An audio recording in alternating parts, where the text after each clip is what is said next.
Bonsoir à toutes et tous.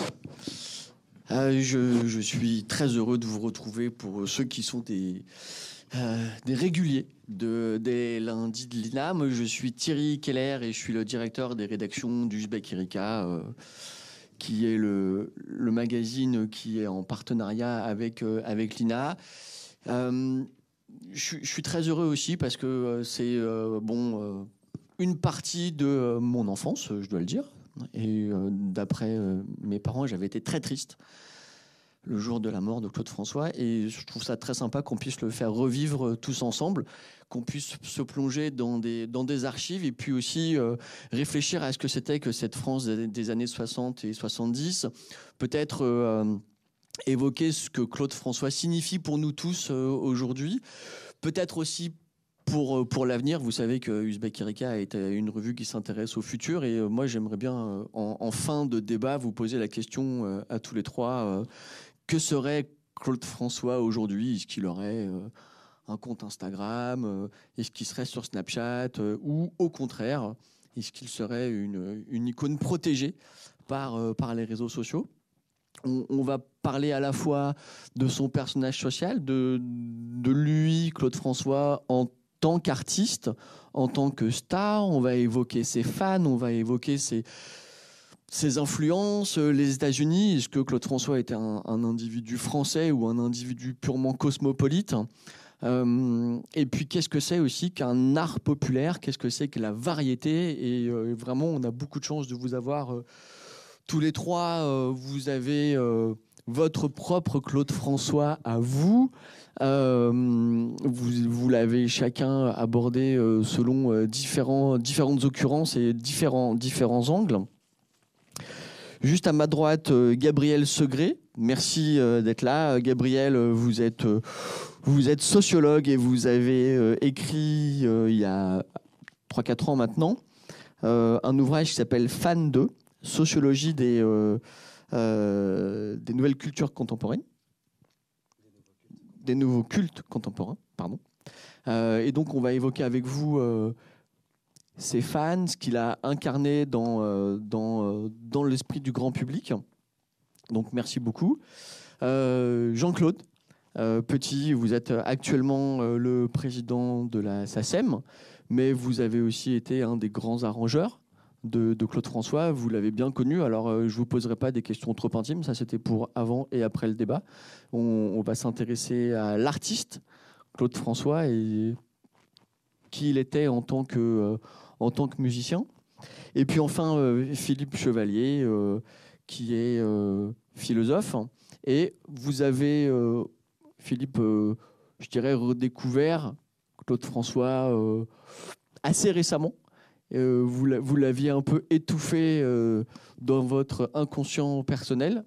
Alors, je parle d'inconscient, je fais attention à ce que je dis, puisque vous êtes un spécialiste de Foucault et vous avez une approche assez intellectuelle de Claude François. D'ailleurs, votre bouquin s'appelle La chanson, exactement, l'art difficile de Claude François.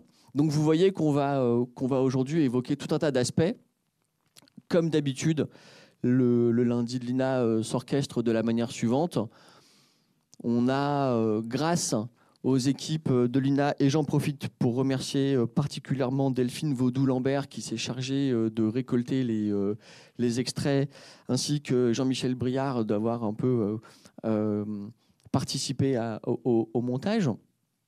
Donc une dizaine de minutes par extrait, 3 extraits d'une dizaine de minutes, 3 séries d'extraits en fait d'une dizaine de minutes.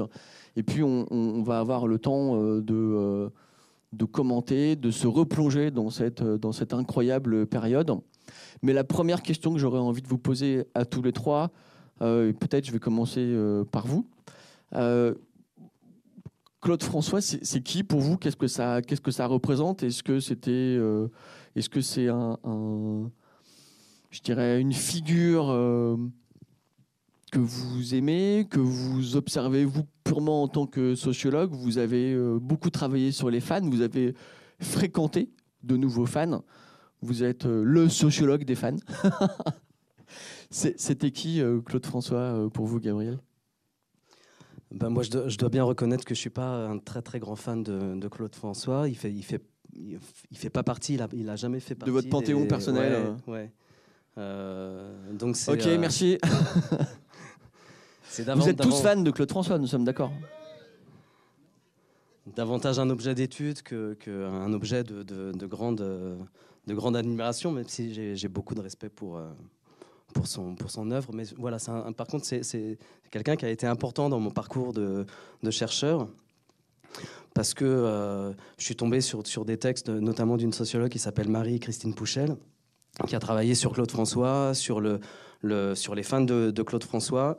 Et ces textes-là m'ont conduit, moi, à m'intéresser de façon importante à la question des fans et à la relation de dévotion que certains fans peuvent développer à l'endroit d'une vedette. Jean-Claude, vous avez donc bien connu Claude François. On comprendra à travers les extraits que c'était un individu extrêmement exigeant. Vous avez été un de ses arrangeurs, vous avez travaillé avec lui, vous l'avez côtoyé, y compris en tournée. Était-ce ce monstre d'exigence que la postérité semble devoir dire sur lui, ou était-ce un saltimbanque comme un autre? Écoutez, moi, il y a eu deux époques. La première époque, je jouais au Blue Note, je jouais du jazz, j'étais musicien de jazz et je sortais du conservatoire. Et je me suis retrouvé en tournée avec Sylvie Vartan, parce que le frère de Sylvie Vartan était là au Blue Note et je remplaçais un pianiste. Et en première partie, il y avait un jeune homme qui s'appelait Claude François. Et j'ai été transféré à la fin de la tournée. Il chantait juste Belle, Belle, Belle et je suis un marteau, voilà. J'ai été transféré chez Claude François et ça a duré donc 1963 et 64, je crois que j'ai été son pianiste. Puis ensuite, je suis devenu arrangeur de plein de gens, Julien Clerc, Serge Lama, enfin un peu tout le monde d'ailleurs. Et Claude François à partir de 1970 à peu près jusqu'à sa mort en fait. Donc on avait eu 2 ans où j'étais un simple musicien qui l'accompagnait. Là, il était un peu pénible, il faut dire la vérité, mais pénible par son exigence. Je n'osais pas dire le mot, mais je vous laisse la paternité. Et par son côté hystérique, quoi. Il était capable d'avoir des colères épouvantables, des choses comme ça. Mais enfin, c'était pour faire mieux. Hein. Il me disait toujours, retourne à ton conservatoire. Et moi, je lui répondais, toi, retourne en Égypte. Donc, c'était un dialogue un peu difficile. Puis on a fini par se séparer. Après, je suis devenu donc arrangeur. Et là, je l'ai retrouvé dans les années 70. Et là, au contraire, il était très respectueux parce que c'était un autre enjeu quand même. Il fallait faire les disques, il fallait écrire les disques et diriger tout ce qu'il faisait, y compris d'ailleurs à l'Olympia ou dans des choses comme ça, avec un grand orchestre, dans les émissions de variété. Je me souviens avec les Carpentiers, avec Drucker, dont j'étais le compositeur et chef d'orchestre. Michel Drucker, c'est Champs-Élysées, tout ça, Star, c'était moi. Donc j'étais devenu pour lui un personnage un peu plus important, disons. En tous les cas, important pour sa carrière. Donc, non, il y avait un respect sympathique et puis, d'autre part, une complicité parce qu'on s'était connus dans les années 63, on se retrouvait dans les années 70 et il était toujours aussi exigeant, mais moins pénible, mais plus respectueux avec ses collaborateurs. En tous les cas, je suis sûr avec moi, avec les secrétaires, je ne sais pas sûr qu'il soit si respectueux que ça. Alors, il avait des défauts, Claude, mais il était attachant. Il était attachant parce qu'il ne voulait pas vieillir. Et finalement, ce que je retiens de lui, c'est que je réponds à votre question que vous voulez poser. In fine, il serait devenu quoi aujourd'hui? Je crois que de toute façon, il avait à l'intérieur de lui-même l'impression de ne pas pouvoir vieillir. Enfin, très, très franchement. Il avait une hantise de l'âge systématique et un peu excessive. Et qu'il soit disparu était très triste. Quand je l'ai appris un soir, j'étais là. Et c'est Julien Clerc qui m'a appelé chef, parce qu'il m'appelait chef. Claude vient de mourir. Et ça m'a vraiment choqué très très fort, parce qu'on était devenus très intimes quand même. J'ai connu toute sa vie finalement. Mais je n'ai pas été si étonné que cela D'abord, il était si exigeant que même dans sa salle de bain, s'il y avait un truc qui pend, un fil qui pend, il s'y accrochait. Et voilà comment il a été électrocuté. Hein. Donc son exigence allait jusqu'à la maniaquerie, finalement. On verra ça dans les extraits. Philippe, je me tourne vers vous. Claude François, a priori, est quelqu'un qui est plutôt loin de vos objets d'études traditionnels. Pour vous, c'est une redécouverte comme un morceau d'enfance qui réapparaît soudainement ? Qui réapparaît soudainement et qui m'interroge, du coup, qui m'a posé question par rapport au goût culturel, la manière dont nos goûts se construisent. Moi, j'ai écouté la musique de Claude François, bien entendu, quand j'avais 10-12 ans, et j'ai beaucoup aimé. Et ensuite, je me suis rendu compte que j'avais fait une amnésie complète dans un milieu culturel où Claude François n'existait pas. C'était un nom que l'on ne prononçait pas. Et consciemment ou non, j'avais intégré cet interdit et grand bien m'en a fait. C'est ce qui m'a permis de découvrir aussi d'autres musiques. Moi, je suis plutôt un fan des Beatles. Voilà. Et il y a quelques années, j'ai redécouvert un peu par hasard en fait la musique de Claude François et je me suis dit mais Claude François, ce nom que j'avais jamais prononcé même depuis 15-20 ans. Et je me suis rendu compte que c'était à la fois de la bonne musique, et on en parlera peut-être, mais justement parce que y a des influences là qui font que cette musique ne m'était pas étrangère. Quand on a été fan de la Motown ou de la soul américaine, on n'est pas surpris et on aime de manière assez immédiate, assez naturelle la musique de Claude François. Et qu'en même temps, j'avais moi-même du mal à dire à des collègues dans le lieu où je travaille ou ailleurs que c'est une musique que j'aimais. Et j'ai voulu mener l'enquête, en fait, sur cette musique qui est l'objet souvent d'un jugement culturel très négatif, voire très ironique, très moqueur, et qui, à côté de cela, est l'objet en même temps, et je pense que c'est ce grand écart qui m'a intéressé en tant que philosophe, parce que je me suis dit, il y a un problème, et ce que cherche le philosophe, c'est le problème. Et là, il y avait un problème, c'est l'écart, en fait, entre le jugement culturel et le jugement professionnel. C'est-à-dire que quand vous parlez avec des musiciens de la scène française, avec des gens qui étaient à cette époque-là dans les studios, les ingénieurs du son, avec les arrangeurs, vous avez un jugement tout à fait différent sur une musique, au contraire, très professionnelle et qui a atteint un niveau d'excellence qui rend du coup étonnant le jugement culturel, vous voyez ? Alors, on va tout de suite se plonger avec une première salve d'extraits dans le jeune Claude François. On se retrouve dans une dizaine de minutes et nous, on va se mettre un peu au premier rang pour éviter de se faire un torticolis. Et à tout de suite. Merci beaucoup.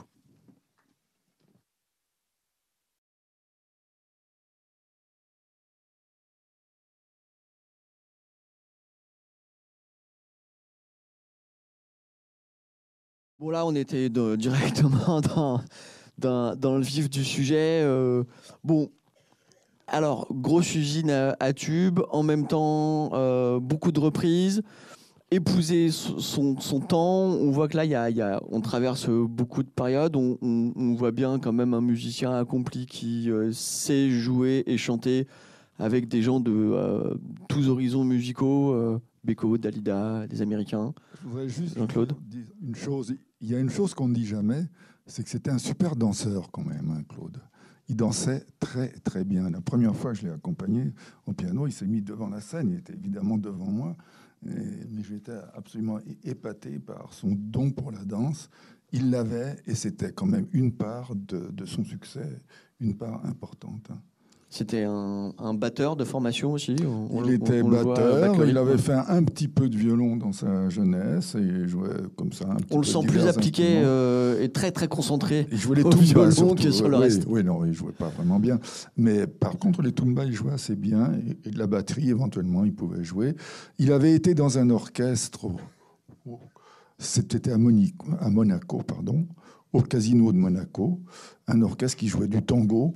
Et qui jouait aussi des choses de danse dans lesquelles il jouait les tumbas et les maracas et les instruments comme ça, quoi, les percussions, dans sa jeunesse. Mais sa jeunesse, elle était récente, c'était juste avant 62. Et il en avait... je crois qu'il s'était éduqué comme ça, à chanter. De temps en temps, il chantait pour l'orchestre aussi. Je crois qu'on en a vu une trace, hein, d'ailleurs. Ouais, on aura d'autres extraits après. Ce qui m'a fait réagir, c'est que je l'ai entendu en anglais avec un accent français incroyable, mais il parlait pas mal anglais pourtant.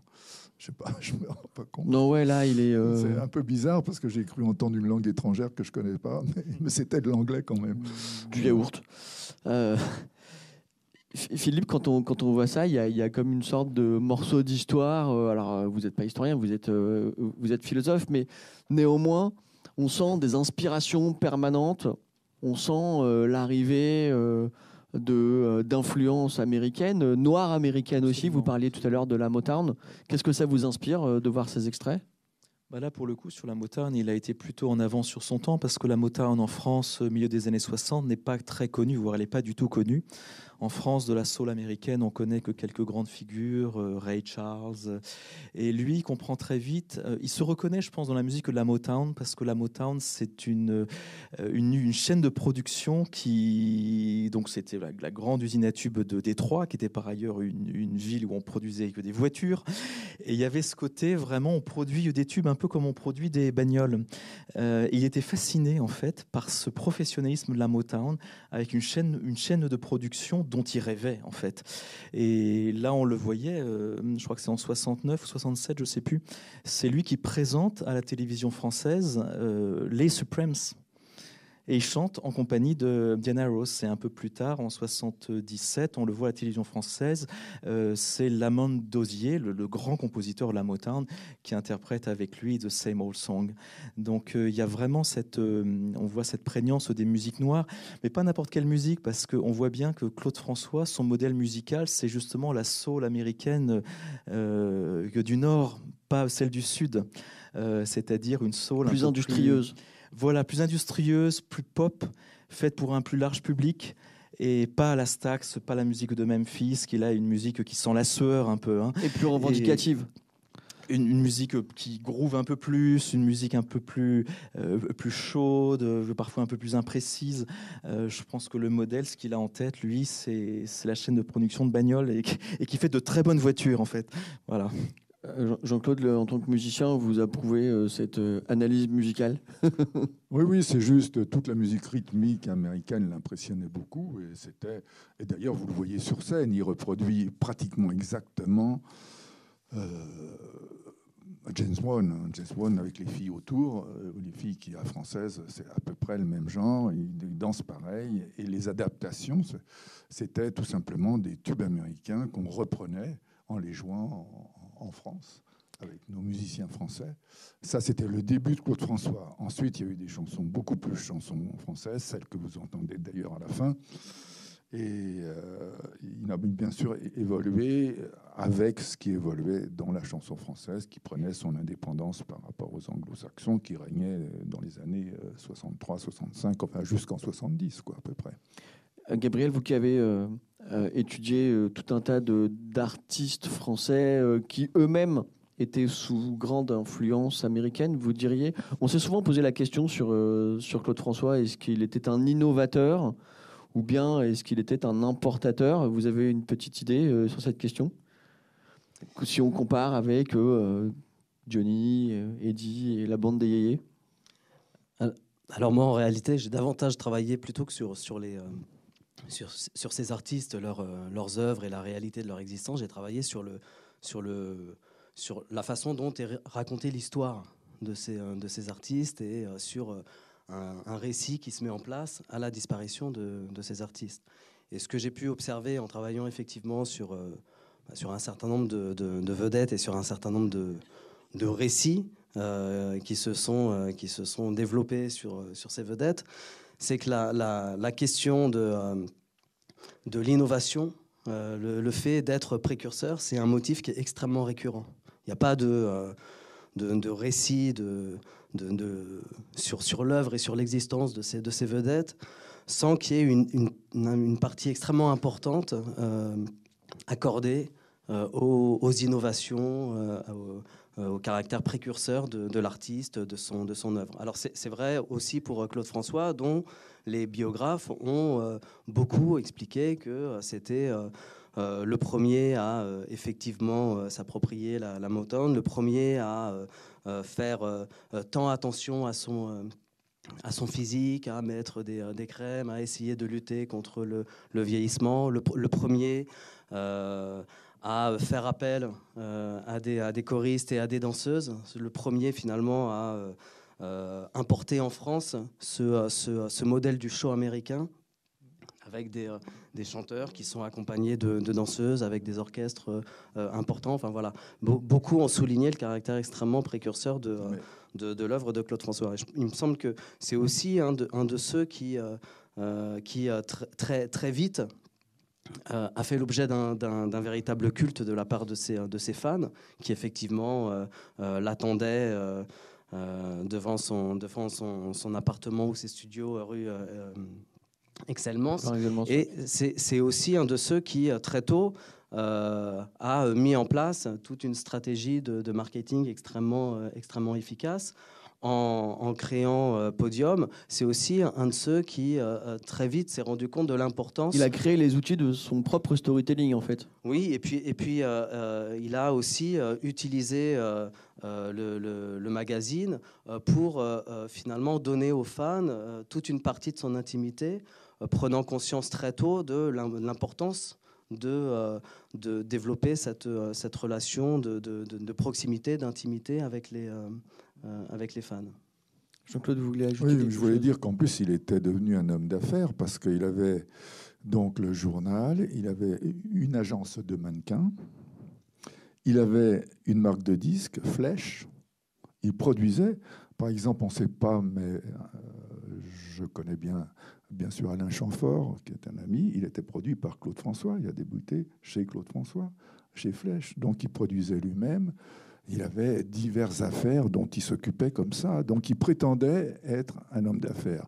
Mais finalement, il avait un grave défaut de ce point de vue, c'est qu'il ne savait pas gérer. C'est-à-dire, il était toujours en faillite, toujours en dette, parce que très généreux, y compris avec son journal. Il fallait tout le temps continuer. Oui, il fallait toujours. Donc, il a été obligé de faire gérer finalement par un autre que lui, parce que c'était pas son truc. Mais entrepreneur, oui, c'était un grand entrepreneur à la mode américaine et il ne se serait jamais arrêté s'il n'était pas mort. Philippe, quand on entend ce vocabulaire innovateur, entrepreneur, on a l'impression de se retrouver dans la Startup Nation d'Emmanuel Macron.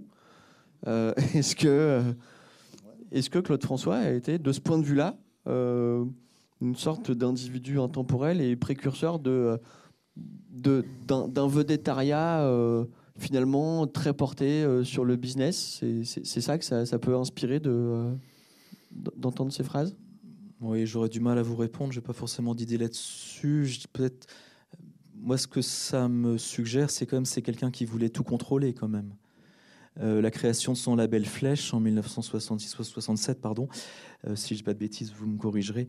La création du label Flèche, c'est pour être indépendant de Philips. Même si Philips reste son distributeur, il voulait ne plus être astreint à sortir ses disques à telle date, etc. Donc, à chaque fois, derrière l'entrepreneur, il y avait la volonté de reprendre le pouvoir, alors que beaucoup de vedettes de son temps allait en studio juste pour chanter les chansons qu'on avait choisies pour elle et découvrait la partition en arrivant en studio. Donc lui, c'était vraiment contrôler l'ensemble de sa production, l'ensemble d'une chaîne de production. Je pense qu'il avait, là où il a peut-être été novateur par rapport à d'autres artistes de son temps, d'autres artistes français, c'est qu'il avait compris ce que c'était que la fabrique de la chanson et qu'il avait compris surtout l'ensemble des compétences que requérait la production en France dans les années 60 et les 70 d'une chanson. Et il s'est dit, bah voilà, il faut que je sois en mesure. Alors, ça ne veut pas dire qu'il intervenait tout le temps, il était très souvent absent, mais c'était celui dont le retour menaçait toujours. Et donc, tous ses collaborateurs savaient qu'il pouvait venir à n'importe quand pour juger le travail fait et qu'il pouvait avoir un avis aussi bien sur le texte de la chanson que sur les arrangements, que sur la manière dont le titre avait été mixé, etc. Et ça, c'est un positionnement, à mon avis, au moins, qui reste peut-être encore aujourd'hui assez rare quand même, d'avoir une vision d'ensemble, en fait, de la production. Ce qui n'était possible que parce qu'il était un musicien, ce qui n'était pas spécialement le cas de ses confrères de l'époque. Et Oui, alors avec cela, enfin, ce qui a été dit, c'est que c'est un batteur de formation, c'est quelqu'un qui est passé par l'Académie de musique de Monaco, et il avait cet immense respect pour la musique comme profession, en fait, comme métier. Ce qui est une vision pas du tout romantique, hein. Moi, dans mon champ philosophique, on préfère l'image plus romantique de l'artiste, du génie solitaire, qui est inspiré par un génie. Voilà. Là, c'est vraiment l'artiste comme profession, et du coup, il avait suffisamment de respect pour la profession pour savoir, par exemple, il a écrit quelques chansons, il a même écrit quelques textes de chansons, mais il avait suffisamment de respect pour ce que c'est qu'écrire et le professionnel qui écrit des textes de chansons pour comprendre qu'un professionnel comme Gilles Thibault ferait un texte bien meilleur que lui, en fait. Qu'il aurait été capable, à la limite, parce qu'il savait à peu près comment un studio marchait, il aurait été capable, à mon avis, de faire un mixage. Mais il savait que le mixage est aussi un métier, et par respect pour ce métier, c'était mieux que ça soit un Bernard Estardi, qui est l'un des géants du son français, qui fasse le mixage. Vous êtes bien calé pour un philosophe, je trouve. Mais il a appris, hein, il nous a interviewé beaucoup. Non, mais bien sûr. En fait, la plupart de ces connaissances sont venues de personnes comme que Monsieur Petit, que j'ai rencontré pour la rédaction de ce livre. Et c'est vrai, ce qui m'a étonné, c'est que finalement, cette histoire, la chanson française, soit si mal documentée. Est-ce que c'est pas lié à cette espèce de nouveau vedettariat qu'on voit dans les émissions des 70s, où finalement la question musicale passe au second plan? C'est plutôt lié à ce mépris, et il faut dire la vérité, des gens de la musique aussi d'ailleurs, mais des intellectuels en général, pour le populaire, les chansons dites, mais c'est pas si facile de faire une chanson qui marche, hein. Et lui, Claude, il avait tout, mais vous avez raison de dire cela, il avait une fabrique autour de lui, il tenait bien sûr à contrôler tout ça. Et il savait qu'il fallait fabriquer une chanson avec des professionnels qui écrivaient les textes, les musiques, les arrangements, des musiciens qui jouaient, etc. Et il avait le respect de chacune de ces professions-là. Alors, même si j'ai critiqué évidemment son côté un peu hystérique ou un peu agaçant, j'ai de l'estime pour ça, et on avait tous une certaine estime pour ça, parce que lorsqu'il imitait James Brown, il voulait faire aussi bien que James Brown. Mais vraiment, il était très exigeant, parce qu'il recherchait à être aussi bon que ce qu'il admirait lui-même. Et il était entrepreneur parce qu'il voulait tout contrôler. On sent un peu agacé quand Thierry Leluron, tout au début, monte un peu dans le chevrotant, ça l'agace. Hein, il était vite agacé, mais je veux dire une chose sur les films. Par exemple, c'était assez touchant parce que sa vie... par exemple, il n'avait jamais revu Gilbert Bécaud parce qu'ils avaient une femme en commun, plutôt la femme de Claude François était parti avec Gilbert Bécaud. Et moi, j'avais écrit un disque pour Gilbert Bécaud et beaucoup de disques pour Claude François. Donc, les Carpentiers, et c'était moi le chef, on ne le voit pas là vraiment, enfin, c'était moi le chef d'orchestre. Je les ai réconciliés. Ça a l'air là sur les images. Je les ai réconciliés lors de cette émission des Carpentiers et ils ont fait un travail ensemble que vous avez vu entre Gilbert Bécaud et Claude François. Et c'est la première fois qu'ils se serraient la main. Donc c'était toujours... La vie de Claude était liée à sa carrière, à ses fréquentations, à notre vie à tous. Et c'était quand même un monde, de ce point de vue, qui est intéressant à analyser aussi. Ce n'est pas seulement de la musique, c'est plus que de la musique aussi. Alors, on va assister à une deuxième salve d'extraits où on va voir justement le Claude François en train de travailler sa matière. On se retrouve dans quelques minutes. À tout de suite.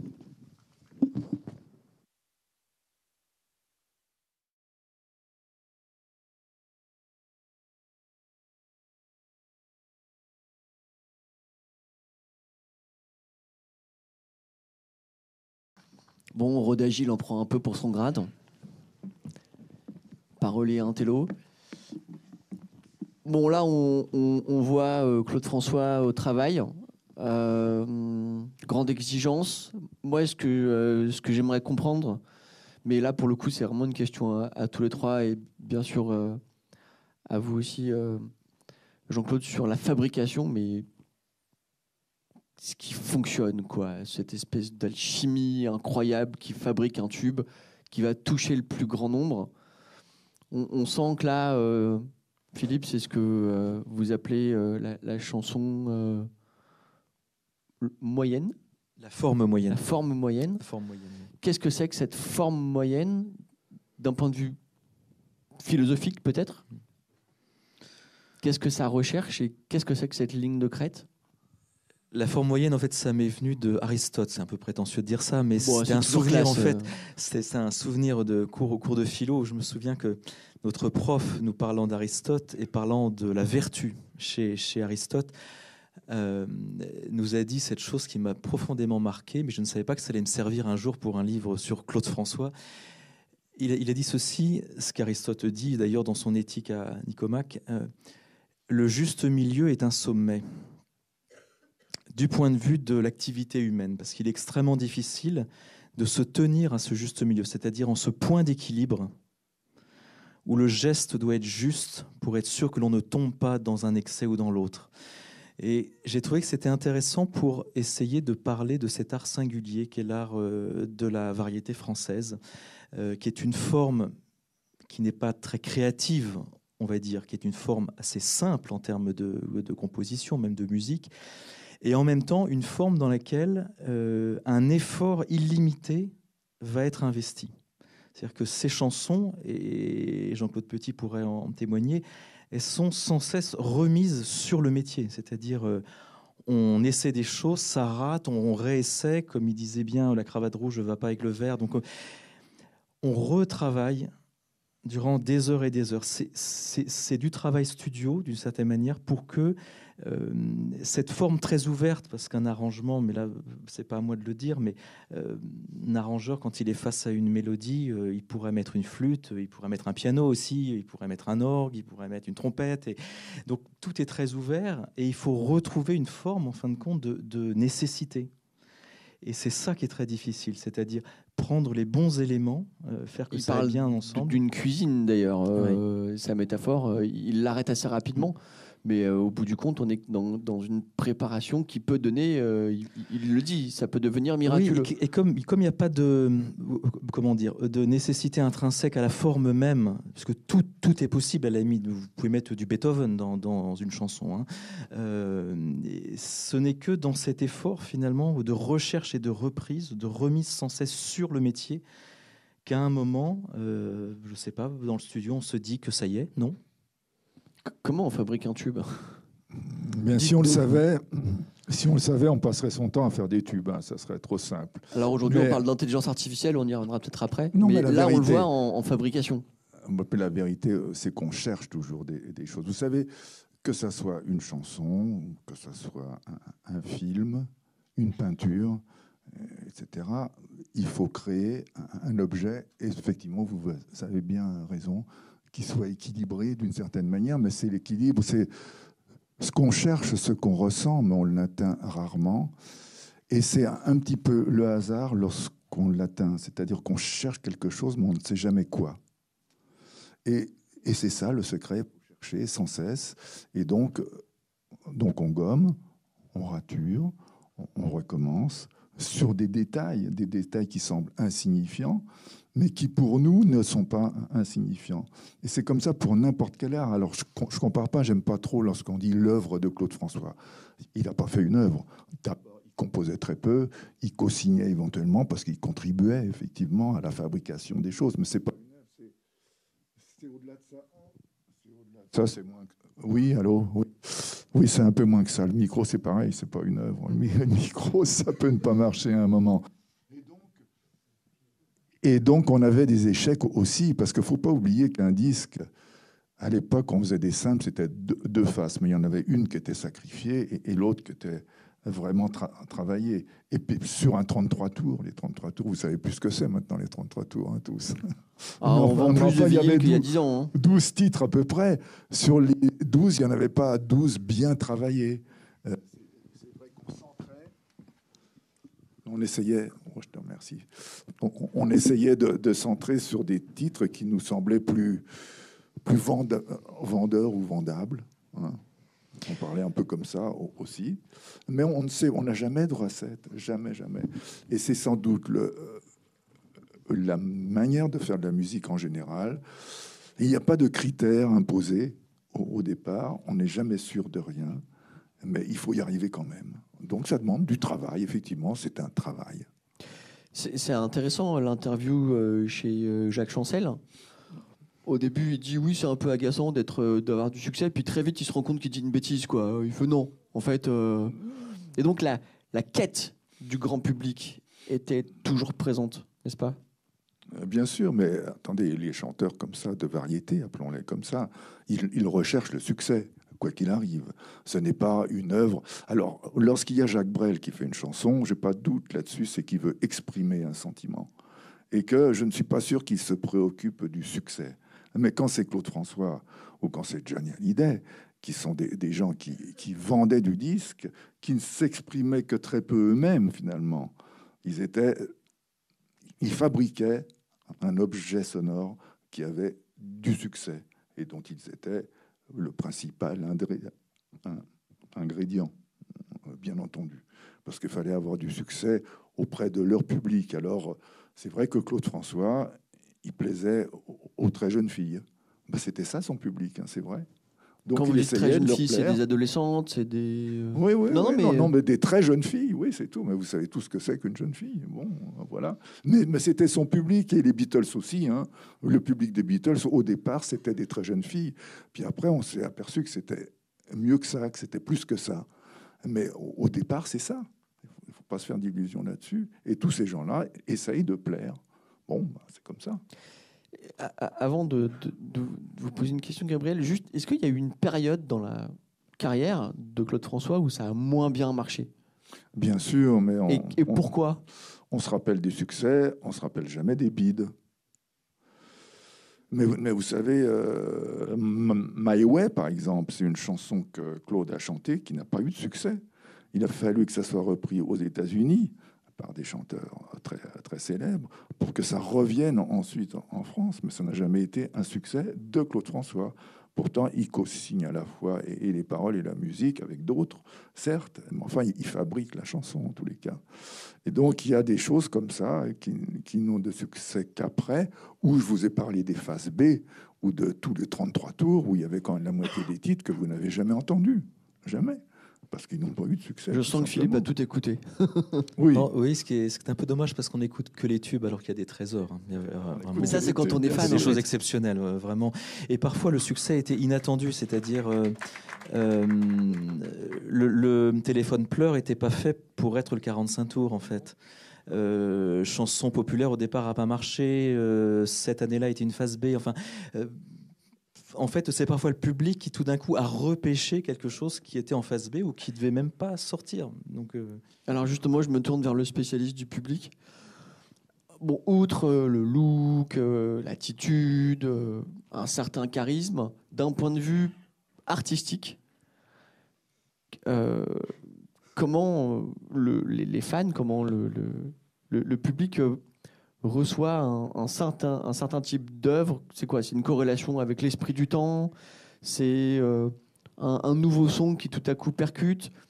Dans cette espèce de grosse quinzaine d'années de succès de Claude François, il y a eu pourtant des mouvements musicaux extrêmement divers, voire contradictoires, et pourtant lui a tenu, entre guillemets. Pourquoi? C'est une question qui est très dense. Ça va être difficile pour moi de répondre rapidement à ce. Quand vous avez fréquenté tous ces fans, ils vous disent quoi? Est-ce qu'ils parlent art? Est-ce qu'ils parlent musique? Alors, le propos des fans sur Claude François et d'une façon générale sur l'artiste et l'objet de leur passion, c'est un propos qui est à la fois un propos effectivement d'amateurs des chansons, et donc il y a une très très grande connaissance de l'œuvre ou bien des chansons, de cet ensemble de chansons. Et souvent, moi, j'ai été confronté à un discours très éclairé, un discours effectivement d'amateurs qui ont une véritable érudition et une connaissance très grande voilà, de l'ensemble des disques, de l'ensemble des titres, qui ont acquis cette connaissance en lisant des biographies, en achetant et souvent en collectionnant l'ensemble de ces disques, et puis aussi en regardant un certain nombre de documentaires, etc. Voilà. De sorte qu'il y a un discours des fans sur la musique, mais il y a aussi un discours qu'on rencontre très fréquemment des fans sur non pas seulement le chanteur, mais sur l'homme. Et cette fois-ci, c'est un discours qui finalement donne à entendre la réalité d'une relation affective très forte. Alors c'est aussi un discours qui est un discours d'experts ou d'érudits, c'est-à-dire que ces fans connaissent les aspects de la vie intime, la vie privée de Claude François, aussi bien qu'ils connaissent les détails de l'œuvre. Donc c'est un discours, un propos voilà, d'experts, d'érudits, mais aussi qui est le propos tenu par quelqu'un qui a développé un véritable attachement au chanteur. De sorte que, à mon sens, le succès d'un Claude François, c'est à la fois le succès de ses chansons, de ses prestations, et là, le sociologue que je suis est un peu en peine d'expliquer et de parler. Je ne suis pas musicologue, je ne suis pas voilà, expert de ces questions-là, donc je suis bien en difficulté au moment de rendre raison des qualités intrinsèques des chansons de Claude François, mais voilà, je constate que la passion pour Claude François, c'est à la fois une passion pour ses disques, pour ses chansons, mais aussi pour l'homme. Et ça, je suis plus à l'aise. Alors, et plus à l'aise aussi parce que les fans savent bien m'expliquer l'importance qu'a pu avoir Claude François dans leur évolution, dans leur quotidien, dans leur vie, dans leur épanouissement. Voilà. Bon, alors ça, je pourrais en parler très, très longuement. Ce sera l'objet de la troisième partie. De toute façon, on a bien senti qu'il y avait des fans, des connaisseurs dans la salle. Et on aura du temps pour échanger, je vous rassure. Il y a des choses qui sont frappantes dans les extraits qu'on a vus. C'est à la fois l'influence arabe, l'Égypte qui a joué un grand rôle, et l'influence américaine, si bien qu'on peut se poser la question quel artiste était Claude François, un artiste total, cosmopolite, ou bien un artiste français qui a su faire un syncrétisme. Mais vous savez, d'abord je voudrais revenir sur la première question. Ce qui passe dans une chanson avec un artiste qui chante, c'est quand même une énergie qui passe à travers une musique qui est proposée, mais c'est l'énergie qui plaît aux gens. Et Claude François, on ressent son énergie, on la voit, qui est quand même absolument incroyable. Ça, je crois que ça fascine le public. Et puis, sur les origines de Claude, mais vous savez, en France, les chanteurs, ils viennent d'ailleurs souvent. Charles Aznavour, il vient d'ailleurs. Enrico Macias, il vient d'ailleurs. Claude François, il vient d'ailleurs. Johnny Hallyday, il est mi-américain, mi-belge. Enfin, je pourrais en citer Richard Anthony aussi. Enfin, il y a un nombre de gens qui viennent du Sud, souvent, mais aussi des Belges, aussi, par exemple, et qui sont devenus très français, finalement. Parce qu'on est un pays, une république, qui, en principe, à certaines époques, a su intégrer les gens qui venaient de l'extérieur. Et même Yves Montand. Je vous rappelle, j'ai connu Yves Montand parce que j'ai écrit la musique de Jean de Forest et de Manon des Sources. Il était italien. Au départ, c'est un immigré italien. Et pourtant, plus français que ça, vous ne pouvez pas trouver. Donc, on savait les intégrer d'une certaine manière, où ils s'intégraient plus facilement qu'aujourd'hui, probablement. Et c'est à peu près la moitié du show business. Et même tout le mouvement qu'on a connu dans les chanteurs français après les yéyés, ça a été fait grâce aux pieds noirs qui sont arrivés, aux producteurs pieds noirs, qui prenaient le risque de donner leur propre argent pour produire des chanteurs. Et ils ont donné au show business français un certain élan qu'ils n'auraient jamais eu sans eux. Et je suis le témoin de ça, parce que moi, je suis un Français absolument, je ne suis pas pied noir d'aucune autre origine, donc je reconnais le rapport. La manière dont il parle de l'Égypte, d'ailleurs, est extrêmement candide est très admirative. Ça vous évoque quelque chose, Philippe, quand on voit ces paroles, ce rythme avec... aujourd'hui, ça pourrait presque paraître pour un discours... ce serait étonnant de voir ça de manière si quand on est candide un aujourd'hui. musicien, les apports extérieurs, c'est toujours un plus. Donc, il allait chercher ce plus. Et dans ses origines aussi, bien entendu. Mais tout le monde est comme ça. Et lorsqu'on a la chance d'avoir des expériences loin de la France, eh bien, on les amène dans la réalité française. Et on devient plus français que les Français. Ce qui est le cas de Claude, ou même de Johnny. On l'a bien vu lors de ses obsèques. C'est vrai. Philippe, vous avez quelque chose à ajouter par rapport à ça, sur le caractère républicain de Claude François? En tout cas, sur le caractère républicain de la musique populaire dont Claude François était un porte-parole. C'est Slim Pesin, son guitariste, son directeur d'orchestre sur scène, qui me disait qu'il disait souvent « nous les Africains ». Voilà. Donc tout est dit. Non, une autre influence dont on parle pas souvent, on parle toujours de la soul music, on parle toujours du disco.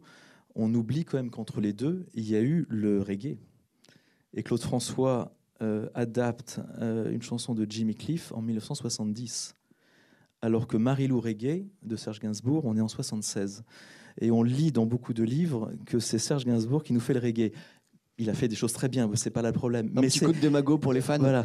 Et non, mais je plaisante. En fait, il y a beaucoup cette influence reggae. Elle est très prégnante dans sa musique de 70 jusqu'à la fin, puisqu'il y a une reprise de Bob Marley sur son dernier album. Et ça m'interroge justement sur cette méconnaissance en fait de la richesse et de la variété en fait de l'œuvre. C'est-à-dire qu'elle est cantonnée dans 2 ou 3 tubes en fait. On sent une totale absence de préjugés en fait culturels chez Claude François. Je pense que le reggae le passionne pour des questions de rythme. Encore une fois, il cherche des rythmes et tous les nouveaux rythmes, il les attrape comme ça au vol. C'est pourtant pas le plus facile à vendre. Je pense qu'il y a toujours chez Claude François un compromis. Le reggae, le premier reggae est pas très vendeur. C'est fin des années 70 qu'en France, on commence vraiment à avoir une vague reggae qui marche bien. Donc il cherche toujours, on parlait de juste milieu, il cherche ce compromis entre la musique qu'il aimerait faire, celle que le public attend, et c'est là peut-être que son flair se positionne. Oui, non, vous demandiez un petit peu quel type de chanteur était Claude François, s'il s'agissait d'un chanteur cosmopolite ou je ne sais plus quelle le cosmopolitisme est très français finalement. Moi, il me semble, et ça a déjà été un petit peu avancé ici, notamment, je crois, par Philippe. Il me semble que ce qui le caractérise pour une grande part, c'est effectivement d'être un chanteur populaire et de faire l'objet d'une forme de rejet de la part d'une élite culturelle ou artistique ou intellectuelle. Et je crois effectivement ce qui est très, très prégnant chez Claude François, c'est cet écart entre un succès extrêmement important qui se traduit par des ventes de disques et puis par la très grande ferveur des fans, cet écart entre ce succès et une forme de rejet. Tout à l'heure, on parlait du silence, l'absence d'un Claude François dans un certain nombre d'écrits sur la chanson française ou la grande chanson, etc. Et je crois que ce type de séance-là aujourd'hui, le fait qu'il soit à l'honneur aujourd'hui au lundi de l'INA, le fait que des philosophes s'intéressent à son travail, traduit finalement une évolution et une forme positive. Oui, une évolution dans le sens d'une légitimation finalement, d'une reconnaissance institutionnelle de son travail ou de son œuvre ou de ce qu'il a laissé. Et le fossé, me semble-t-il, entre ce très grand succès populaire et ce rejet de la part de l'élite, on le perçoit quand on regarde effectivement les images de ces shows télévisés, quand on écoute ses chansons, quand on entend même son discours. C'est-à-dire qu'il est, à mon sens, il concentre, il rassemble l'ensemble des caractéristiques qui sont honnies, alors le terme est peut-être un petit peu fort, enfin qui sont rejetées par l'élite artistique, c'est-à-dire qu'il affirme très clairement, et on le voit là, dans plusieurs extraits, qui va prendre en considération le public et les attentes du public.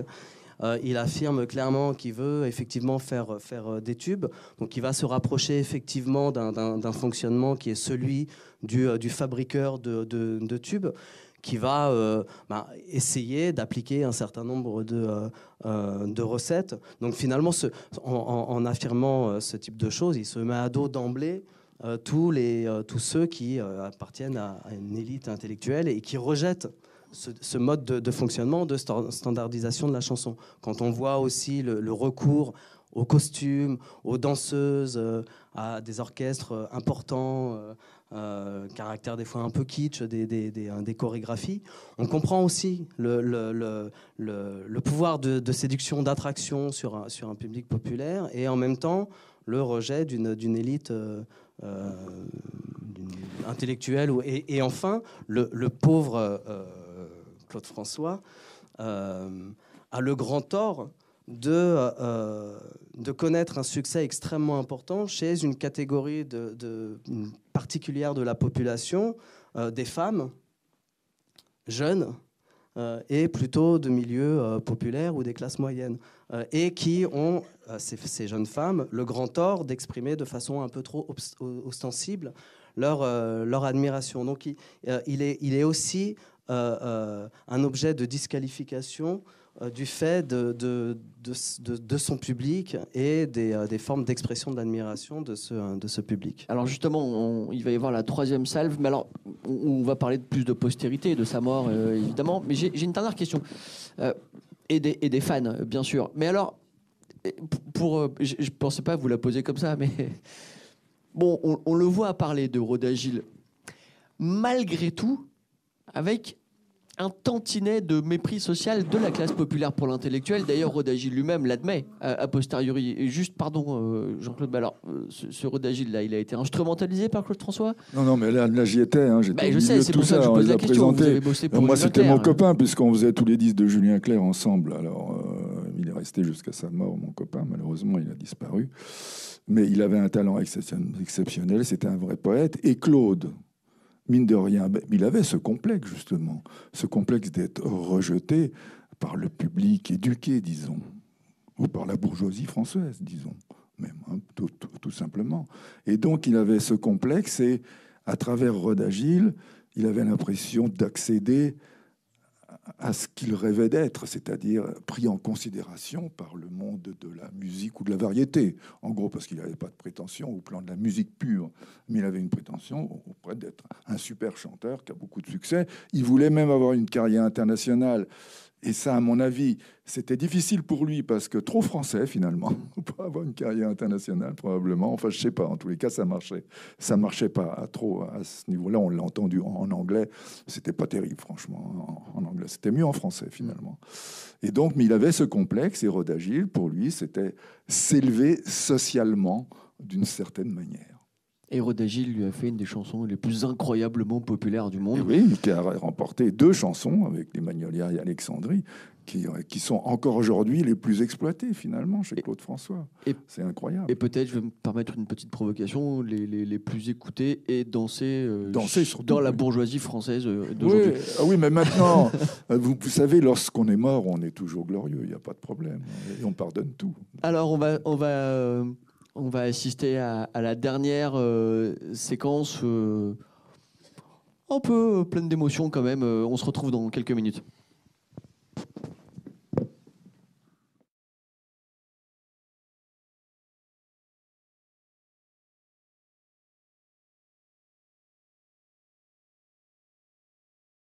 Bon, déjà, Lina avait été très mise à contribution pour tous ceux qui ont dû interpréter Claude François. Bon, Claude François serait entré en postérité sans Podium et sans Clo-Clo. Mais est-ce que ces 2 films, en l'occurrence, ont permis de mettre un petit coup de boost sur la postérité de Claude François? Comment vous interprétez ça? On a aussi parlé entre nous tout à l'heure de la contribution, je mets des gros guillemets, de Matt Pokora sur la vie après la vie de Claude François. Est-ce que c'est important de perpétuer par des biopics la figure d'une vedette comme lui?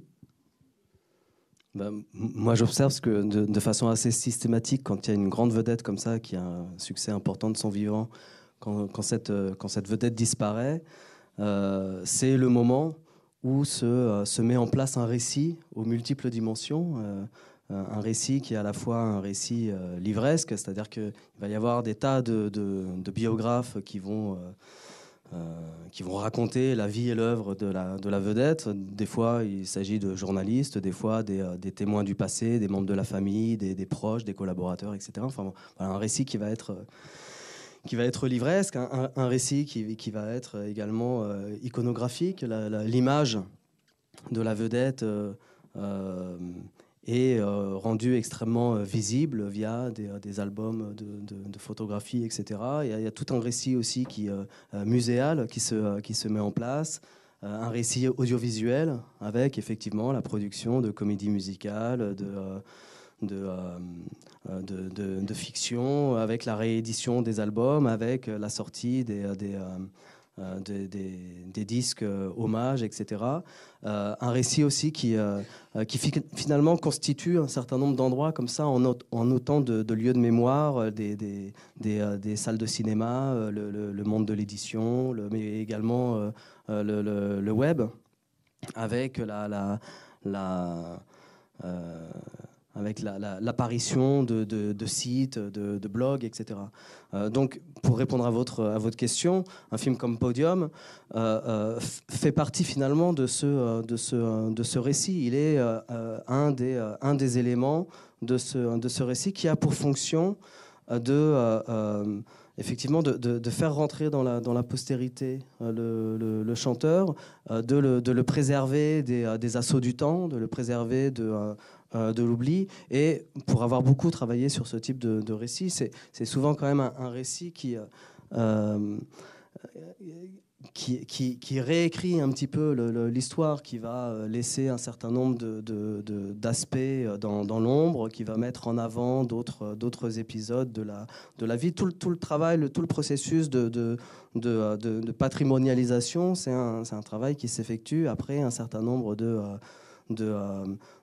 tri, de choix. Voilà, c'est jamais un discours tout à fait objectif, mais c'est un discours qui fait rentrer effectivement le chanteur, et en l'occurrence Claude François, dans le patrimoine culturel. Jean-Claude, on vous voit vous prêter de bonne grâce à l'exercice le podium de Yann Moix, c'était pas mal parce que ça nous montrait qu'il y avait une nouvelle profession, c'est Claude François. Claude François, c'est une profession. C'est un job. Et je peux dire que, puisque je me suis occupé de la musique, j'ai complètement réécrit tous mes arrangements, plus d'autres d'ailleurs dans ce film, mais surtout, j'ai auditionné des clones de Claude François, dont c'était vraiment le métier. Ils gagnent leur vie comme ça. Vous avez été surpris ou... Ah bah oui, quand même, parce que moi, je savais pas que c'était un métier, Claude François. Donc c'est incroyable, ça. De ce point de vue, l'histoire était un peu différente. Il ne s'agissait pas de Claude François, il s'agissait d'un mise en abîme. Et d'ailleurs, le film montrait bien que c'était un drame aussi en même temps. Car être Claude François, c'est impossible. Et donc, on a des problèmes avec sa femme, avec ses enfants, avec la société, etc. C'est pas aussi simple que ça à vivre. C'était un film intéressant. Clo-Clo, j'ai un autre avis. C'était biographique. Vraiment, ça commençait avec l'Égypte, ça finissait avec sa mort. Bon, d'un bout à l'autre, ça n'a pas eu un grand succès, pour dire la vérité. Parce que ce qui manque, c'est Claude François, tout simplement, dans ces histoires-là. C'est bien gentil de faire. Mais Claude, on s'aperçoit que sans Claude François, les chansons en question, c'est nettement moins des tubes. Parce que quand on fait un tube, la composition, ça compte, la chanson, bien sûr. C'est sans doute le principal, mais sans le véhicule qui est le chanteur, ça ne peut pas aller non plus. Et de ce point de vue-là, les hologrammes, ça vous inspire quelque chose de... Alors, l'hologramme, c'était le pire, parce que là, c'était vraiment pas Claude François. Enfin, c'est validé par la famille. Oui, mais la famille, je les connais, les deux fils. C'est Clo-Clo, surtout le produit qu'on voit, ce qu'on voit. Ils ont intérêt, bien sûr, à ce que ça se fasse. D'abord parce qu'ils gagnent de l'argent grâce à ça. Ils sont les héritiers, il ne faut pas oublier. Et puis, ils font vivre la mémoire de leur père, ce qui est très, très légitime et très normal. Et il n'y a pas de problème avec ça. Maintenant, que ça réussisse plus ou moins bien, ce n'est pas leur faute non plus. Eux, ils donnent simplement une autorisation, parce qu'il faut l'autorisation des héritiers. Et puis, c'est tout. Après, l'œuvre elle-même. Alors moi, j'ai été un peu déçu par ce spectacle, franchement. Et puis, il n'y avait pas seulement Claude, il y en avait d'autres qui étaient encore moins bons que Claude François, d'ailleurs. Ouais, tout le monde était un peu dans le même sac. Bref, c'est un peu étrange. Non, c'est pas formidable. Bon.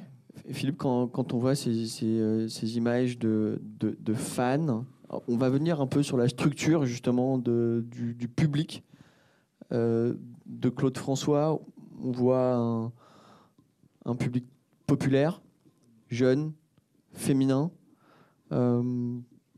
Est-ce que ça dit quelque chose de ce qu'était Claude François ?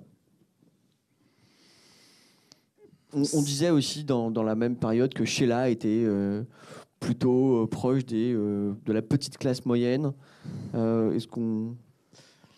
En fait, les seules données qu'on a en sociologie, c'est le sociologue dont Gabriel parlait, qui avait écrit un article, qui avait fait une étude assez limitée quand même. C'était sur une centaine de fans d'un club de Claude François, et qui avait donné une liste de métiers types en fait des fans. Je ne sais plus, vous pouvez peut-être en dire un mot de cet article que vous citiez.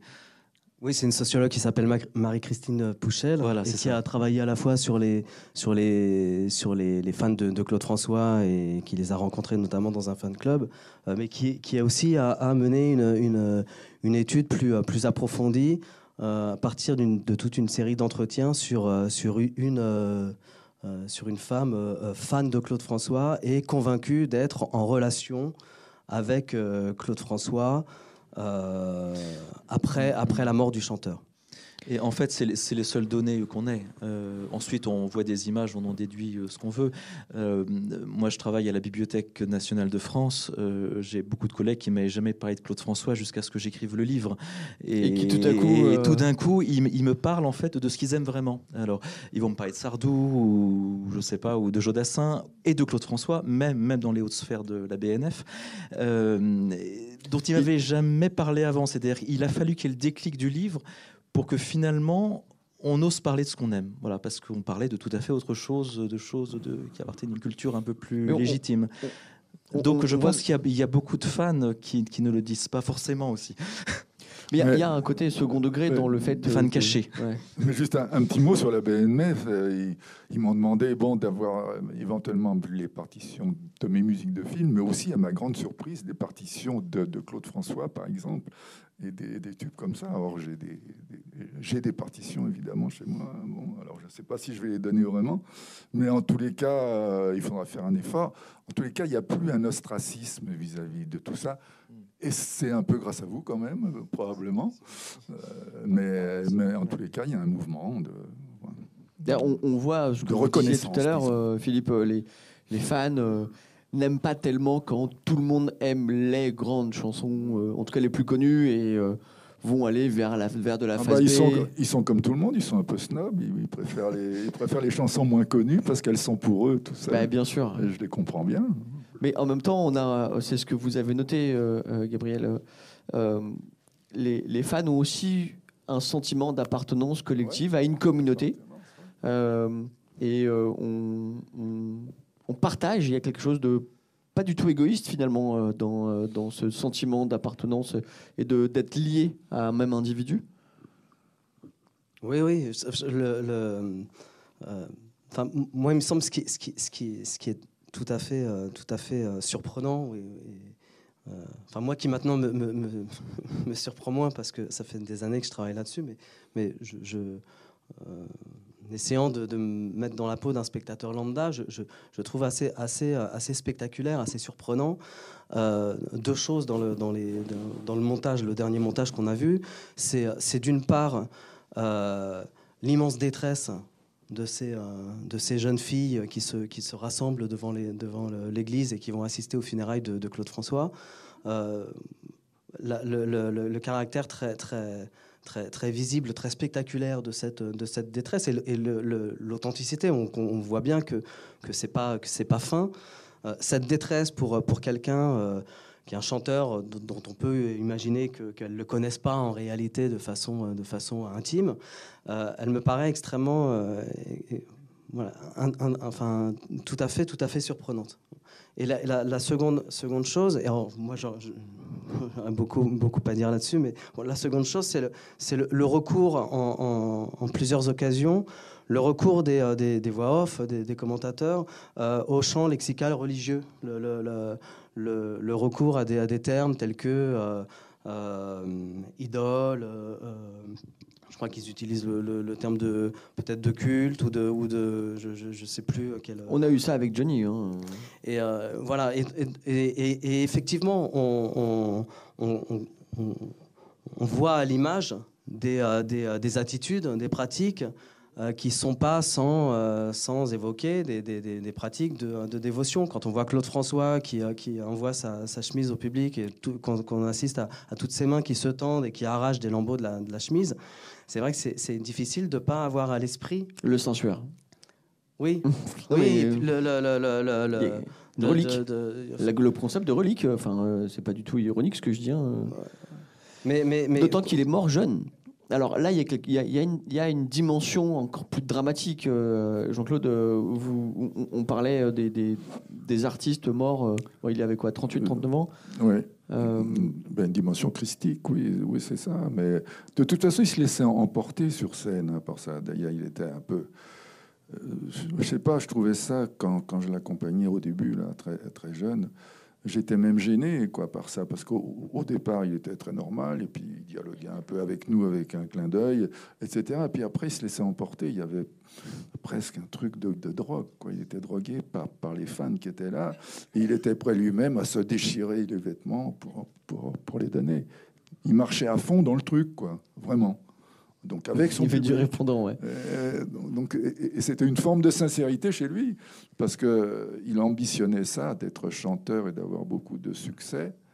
Sans doute, il faudra le dire tout de même, parce qu'il prenait comme ça une revanche sur sa première femme, qui, je l'ai dit, il l'avait trompé avec Gilbert Bécaud, et à partir de ce jour-là, il avait juré qu'il deviendrait l'idole, au même titre que Gilbert Bécaud, qu'il était d'une génération précédente, mais avec Hystérie aussi, c'était un peu pareil. Hein. Gilbert était... Voilà. Alors, moi, je vais vous laisser la parole. On va arriver au terme de la soirée. On pourra poursuivre la discussion autour d'un petit verre, puisque par la magie de la technologie, un buffet va apparaître. Mais surtout, j'aimerais vous laisser la parole. Mais ma dernière question, elle est liée à ça. Justement, on parle d'idole, on parle de Bécaud, on l'a vu avec France Gall, avec Dalida. Est-ce qu'il existe encore, mais c'est une vraie curiosité personnelle, est-ce qu'il existe encore des stars aussi rassembleuses, aussi œcuméniques, puisqu'on est dans un vocabulaire religieux? Est-ce que finalement les vedettes, on ne dit plus le mot vedette, mais est-ce que les vedettes des années 70, peut-être jusqu'à 80, ne sont pas les dernières figures de la star mainstream, là où aujourd'hui il n'y aurait que des stars de niche, des stars catégorielles, et on voit bien cette espèce de caractère transcendantal de la figure de Claude François qui envahit toutes les classes sociales et toutes les générations. Est-ce que c'est une intuition de journaliste idiote, ou est-ce que j'ai pas un peu... Je pense que la réponse est dans la question, comme vous le dites bien. L'éclatement des canaux aujourd'hui de diffusion de la musique fait qu'il y a beaucoup de stars de niche. Et c'est vrai que cette époque-là, on a vu l'importance incroyable de la télévision, c'est-à-dire de ces émissions-là qui étaient regardées. Il n'y avait pas commun. Voilà, il n'y avait pas tant de chaînes possibles. Donc, il y avait quand même une focalisation que permettait aussi un nombre limité en fait de médias. Est-ce qu'il y aurait encore possibilité aujourd'hui, je me tourne vers vous, le sociologue, de voir l'apparition de stars transcendantales qui briseraient ou qui perceraient les bulles de filtre, comme on dit aujourd'hui? Oui, moi je pense qu'il faut se méfier Du fait qu'on regarde aujourd'hui Claude François d'une certaine façon, c'est-à-dire avec l'œil de la postérité. Oui, 30 ans après sa mort, ou alors vous parlez de stars de niche, il est évident qu'aujourd'hui il y a davantage de niches que par le passé, mais à l'époque Claude François c'était quand même un chanteur qui avait un certain type de public, qui plaisait à certaines catégories. Il n'était pas aussi consensuel qu'il peut l'être 30 ans après sa mort, il n'était pas aussi 40 ans, ouais. Pas aussi peut-être rassembleur. Ensuite, il apparaît là comme quelqu'un de tout à fait extraordinaire, et l'ampleur de la ferveur du public, etc.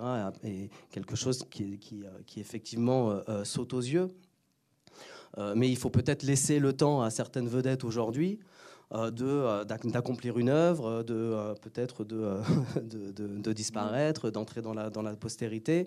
Et moi, je suis bien convaincu que Johnny Hallyday n'est pas le dernier à pouvoir susciter une telle ferveur, vous avez l'air un tel sceptique, culte. Non, mais je suis sceptique, non pas sur les personnalités qui pourraient émerger et durer longtemps, sauf que maintenant, il y a des tribus musicales qui s'intéressent à un genre de musique et pas à un autre, surtout pas à un autre. Et ces tribus-là sont très nombreuses puisque les canaux de diffusion sont devenus extrêmement nombreux. Quand j'étais jeune, que je travaillais là, on regardait tout, on écoutait tous Europe numéro 1 et on regardait tous une télé, mais tous ensemble. Donc les vedettes, c'était des vedettes pour presque tous finalement, en tous les cas une grande partie du peuple. Et donc, c'est beaucoup plus difficile aujourd'hui, puisque tout le monde est divisé en tribus, qui va voir et qui écoute ce qui l'intéresse sur Internet. Donc, je doute fort qu'on puisse rassembler autant qu'on rassemblait. Alors, peut-être que ce serait la postérité. On parlait justement de cette espèce de schisme, disons, politique ou sociologique entre, d'un côté, une classe populaire qui l'adorait et une élite intellectuelle qui le dénigrait, mais la postérité l'a rendu extrêmement rassembleur. Parce que je crois que la mort rassemble. On a tous le respect de ceux qui disparaissent, surtout s'ils disparaissent jeunes, et que effectivement, Claude François, il reste dans l'histoire de la variété française. Est-ce que ça durera éternellement? Sans doute pas, parce que vous savez, comme dit mon fils, le dernier fils qui est très jeune, il a 17 ans, il dit, mais dans 20 ans, on ne se rappellera plus de leur nom, simplement à ceux-là. J'en sais rien, moi, après tout, mais c'est probable que ça ne dure pas si longtemps que ça. Il ne faut pas exagérer non plus. À vous la parole, mesdames et messieurs. On va se donner quelques minutes quand même pour avoir un échange, même si on a pris un peu de retard, mais bon, c'est un peu le jeu. Des questions, des remarques pour nos invités? Je vous ai entendu bruisser, donc c'est le moment de prendre la parole. C'est toujours difficile la première question, mais n'hésitez pas. Mais il n'y a pas de questions. Alors un micro peut-être pour vous. Attendez, on va... Ils arrivent, madame. Oui, voilà. Au milieu, là, si vous pouvez faire passer...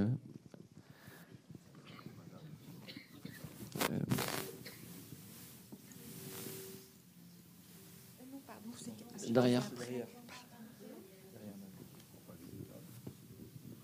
Vous semblez étonné par les fans qui arrachent les chemises et autres. Moi, j'ai un souvenir familial avec Georges Thill, qui était pourtant un chanteur d'opéra, où il a été obligé d'avoir un sosie qui sortait de l'opéra à sa place, parce qu'on arrachait la cravate, la chemise, les femmes embrassaient ses pare-chocs de voiture. C'est quelque chose qui semble perpétuel, c'est pas nouveau. Mais vous avez absolument raison, madame. Tout simplement, vous avez raison. Oui, c'est pas nouveau, mais là, ça se traduit sur des jeunes gens qui sont pas à l'opéra ou des choses comme ça. Mais avant qu'il y ait la télévision, l'opéra générait des idoles de cette manière aussi. Je faisais part de mon étonnement parce que pour moi, ça reste des comportements qui sont difficilement compréhensible. et Même qui- encore et aujourd'hui, qui- après qui tout ce que vous témoigne avez fréquenté. d'une Non, mais- admiration. Non, mais est-ce que vous vous souvenez de Luis Mariano? Parce que moi, j'étais tout petit, mais mes parents m'ont expliqué que les femmes allaient sur sa tombe, elles pleuraient, elles restaient des heures sur sa tombe, quoi. Et bon, donc ça existait déjà il y a très longtemps. Mais je suis pas surpris par le caractère inédit de ce type de phénomène. Il y a une fan qui s'est suicidée à l'annonce de la disparition de Luis Mariano, et ce type de comportement. Je ne vais pas aller jusqu'à dire qu'ils sont fréquents, mais à l'occasion de la disparition de Kurt Cobain, à l'occasion de la disparition de Marilyn Monroe, à l'occasion de la disparition de Claude François, il y a 2 jeunes filles qui se sont jetées dans la Seine. Moi, comme elles ont été fort heureusement sauvées. Et je ne peux pas m'empêcher, si vous voulez, d'être surpris par voilà, des comportements aussi excessifs qui témoignent d'une relation toute particulière au chanteur. Alors vous avez raison de souligner que Claude François n'est pas le seul à faire l'objet de ce type de comportement. Mais pour quelqu'un quelqu'un comme moi, relativement mesuré dans dans l'expression de l'admiration, ou voilà, relativement. Vous n'avez pas de fan, Gabriel? Comment? Vous n'avez pas vous-même de fan? Non, pas de fan. Mais voilà, je disais simplement que j'étais très surpris de ces comportements. Et c'est cette surprise qui m'a Mais vous êtes conduit bienveillant, à vouloir travailler sur justement ces fans pour essayer de comprendre les raisons d'une telle dévotion ou fascination. Notre question? Oui. Attendez, on va fouler un micro parce que c'est enregistré. Oui, merci. J'aurais bien demandé, Philippe, de raconter 2 ou 3 anecdotes depuis que vous avez sorti votre ouvrage, parce que, enfin, je vous ai entendu dans 2-3 médias, et puis vous racontez souvent, enfin, un peu ce que vous avez évoqué là, le fait que du coup il y a des gens qui font un peu leur coming out, oui, moi aussi je suis fan, etc. Et si vous aviez, enfin, je sais pas dans quelle mesure vous anticipiez le fait que de sortir cet ouvrage amènerait beaucoup de gens à révéler le fait que, même s'ils le disaient pas, ils étaient fans de Claude François, et peut-être, je sais pas, les gens vous expliquent ou des choses pourquoi ils en parlent pas, ou alors même qu'ils avaient même intégré le fait que de toute manière fallait pas en parler, et puis sans que ça leur coûte forcément, mais je sais pas, vous avez dû vivre, enfin d'après ce que vous racontez, pas mal de situations un peu cocasses avec des gens très divers. Il n'y a eu aucune anticipation, d'autant plus que faire un livre aux presses universitaires de France, voilà, c'est pas un éditeur dont on trouve les livres forcément en pile à la Fnac. Donc maintenant, je pense qu'il y a eu un déclic. Alors, est-ce qu'il fallait que ça passe par la philosophie, et pourquoi? Est-ce qu'il fallait cette caution-là des presses universitaires de France pour que ce déclic se passe? J'en sais rien, mais c'est vrai, moi, ce qui m'a beaucoup étonné, c'est que des médias qui n'avaient jamais parlé de Claude François, tout d'un coup, se sont mis à en parler. Le premier qui se soit manifesté, c'est ça qui était drôle, c'est Libé, dont je parle dans le livre, parce que, bien entendu, il y a eu la une de Libé, Claude François a volté à sa mort. C'était moyen. C'était moyen, sous-titré « L'idole des moins de 10 ans ». Et ils ont été les premiers à se manifester, en fait. Et j'avais peur que, justement, connaissant Libé, qui me mette en boîte aussi à mon tour. Et finalement, l'entretien qui est en ligne, d'ailleurs, c'est très bien passé. Ils ont cherché un peu, mais c'était ironique, c'était sympa. Ils ont cherché un peu, mais il n'y avait rien de méchant. Mais j'ai tremblé jusqu'à ce que le papier paraisse, quand même. Et finalement, voilà, j'ai l'impression, comme on disait, il y a une génération qui a passé, quand même. On se dit, si le type et connaît qui Foucault, découvrait même ce qu'avait été Libé dans les années 70. Voilà.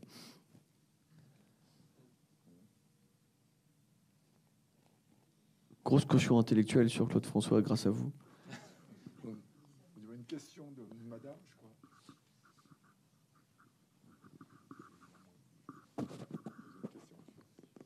Une dernière question et ensuite on peut boire un coup. Non, vous avez envie de boire? Ah oui, là-bas.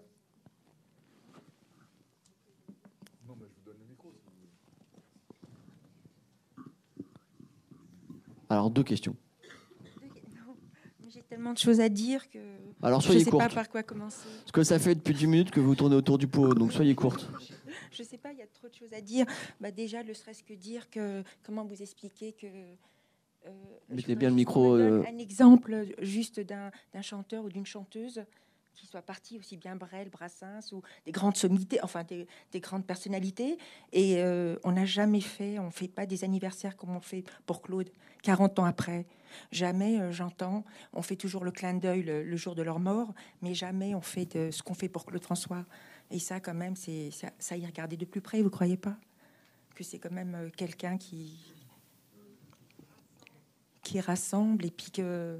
C'est bien le sujet dont on parle, c'est ça, c'est non, l'étonnement je veux finalement. dire, c'est pas ça, je veux Devant dire, moi, écoutez, moi qui étais quand même dans une partie de sa vie, Claude, je n'aurais jamais cru cela, que des années après, on en parlerait encore. J'aurais jamais imaginé ça. Et vous avez raison. Et pourquoi qu'on n'en parlerait pas après? Regardez, on écoute bien encore Mozart, on parle toujours de Mozart. Vous pourriez infirmer la prédiction de votre fils. De toute façon, avec ces 2 chansons-là, bon, il a un répertoire, bien sûr, que je connais en dehors de ces chansons festives, mais... il sera de toute façon, on l'écoutera tout le temps et à jamais, je pense. Il a compris le sens de la fête. Ben non, il a compris le sens de la fête. Il a compris que la fête était toujours vivante. Elle sera toujours vivante. Et il sera toujours vivante déjà grâce à ces 2 chansons, quoi. Donc je pense pas qu'il sera oublié parce que n'importe qui, même un enfant de 6 ans. Vous mettez Alexandre et Alexandra, il va se mettre à danser. Donc, vous voyez, ça va continuer, je pense. On pourra continuer la discussion, je vous rassure. Non. Et ça, je trouve qu'on devrait quand même maintenant Bon, reconnaître. c'est comme je disais, alors, après Mozart, après Jésus-Christ, il y a Claude François. Non. Voilà. Dernière question, monsieur. Pouvez-vous passer le micro, madame? Pardon. Une toute dernière question.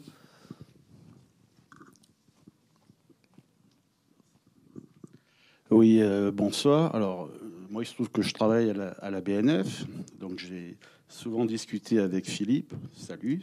Qui se pose la question, qu'est-ce qui m'attend? Non, pas du tout. Alors, il sait que je ne vais pas le piéger. Simplement, je peux témoigner effectivement que du fait qu'on a dû foutre la honte à des générations de gens qui, effectivement, on parlait de coming out tout à l'heure, qui prouvent une sorte de gêne ou de honte à dire qu'ils aiment Claude François, notamment dans certains milieux, que ce soit familial ou autre.